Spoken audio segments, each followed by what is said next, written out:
What are you feeding your mind? We all have friends that we enjoy talking to, a favorite song or artist that we listen to, a favorite TV show or podcast that we watch. We even spend hours scrolling through social media on TikTok and Instagram every day. And there's nothing wrong with this. However, most of the time, these things aren't feeding you anything positive at all. They're really holding you back from achieving a greater version of yourself. So you need to change what you're feeding your mind. Check the mic and make sure it sound right, boy. What's up, y'all, and welcome back to the Richest Steve in Atlanta. Let me ask y'all again, what are you feeding your mind? Are you reading? Are you watching podcasts that help you think and expand your mind? Are you having constructive conversations with your family and friends? If not, let me talk to you real quick, because the things that you intake every day, positive or negative, will internalize within you and then start to play out within your life. It's truly fascinating how what you feed your mind is one of the most important factors in your success. Your mindset can drive you towards greatness or towards a living hell. So for that reason, we're going to have a conversation highlighting 3 negative things that you consume and why you need to change what you're feeding your mind. Starting with a heavy hitter, your friends. We've all gone through that time with our friends where all we talk about is the fun parts of life. And between 18 to 22, I was that friend. I mean, we would have conversations about getting females, going to the club, everything that's going on around the college, and just joking around with each other all day. However, life is about change. I'm 24 going on 25, and I'm just tired of talking about those same old things. There should be a certain point in your life where you would want the conversation to change. Like, we should want to be surrounded by people who we can have constructive conversations about the future, healthy relationships, improving ourselves physically, mentally, and financially. I'm at that point now, so if we're not having any fulfilling conversations and every time we talk it makes me feel empty, I'm just not going to talk to you as much anymore. And you should do the same thing, because if you aren't having these conversations, it's about time you start. Be the one to bring these up within your group and see how they stick. And if your friends just aren't reciprocating the same energy, go find you some new people to have those tough conversations with. The second thing you need to change and stop feeding your mind is certain music.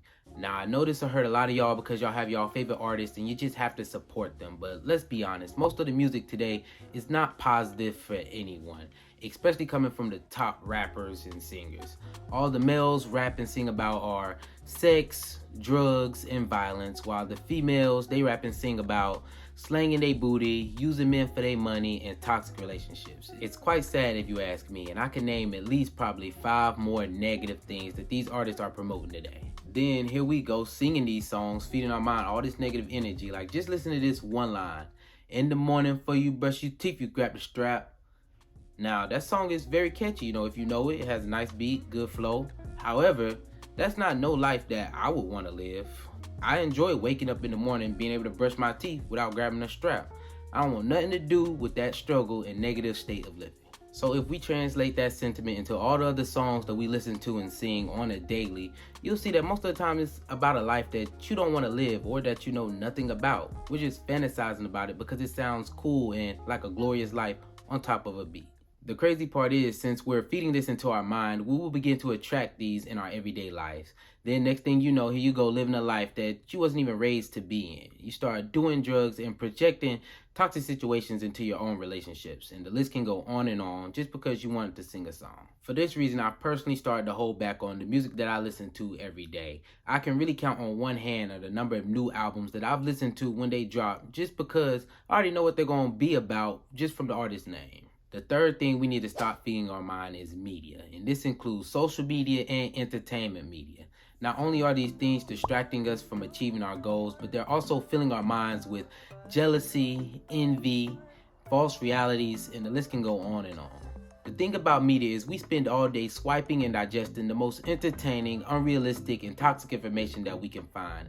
However, these days we use media as a way to connect with each other, and it's only a click away through the apps in our phones. TikTok, Instagram, Netflix, BET Plus, y'all know the apps, and all of them separately can be our downfall within themselves. TikTok has shortened all of our attention spans and distracts us with moment after moment of pure stimulation. Now, no one can focus on anything for more than 30 seconds. Netflix has reality TV now, which is quite a funny name because it's not even reality, it's all scripted. Then we project what we see from these shows into our reality. I know a lot of females who wanted to be on Bad Girls Club and projected that persona into their life. Then Instagram is full of people posting their highlights, going on vacation, and living their best lives. That way, everyone else can go and compare apples to oranges. When it comes to media, realizing that it's all fake does help, because behind closed doors, everyone is dealing with their own problems. Everyone has their own path, so focus on yours and stop being distracted. Now, I know some of y'all crying right now saying, well, if I can't talk to my friends, listen to music, watch TV, or scroll through social media, what am I supposed to do? Well, the truth is, if you truly love those things, you just need to limit your time with them and then fill that renewed time that you have with things that can positively impact your mind. Read a book, listen to a podcast that'll help you think and learn. Pick up a new hobby, you'll figure it out. If you made it this far, like, subscribe, and leave a comment. Also, if you're looking for something positive to feed your mind, consider watching this next video on 4 podcasts that changed my life. They're all great podcasts if you ask me. Thank you for watching. I appreciate y'all for tuning in. Peace, love, and riches. I'm out.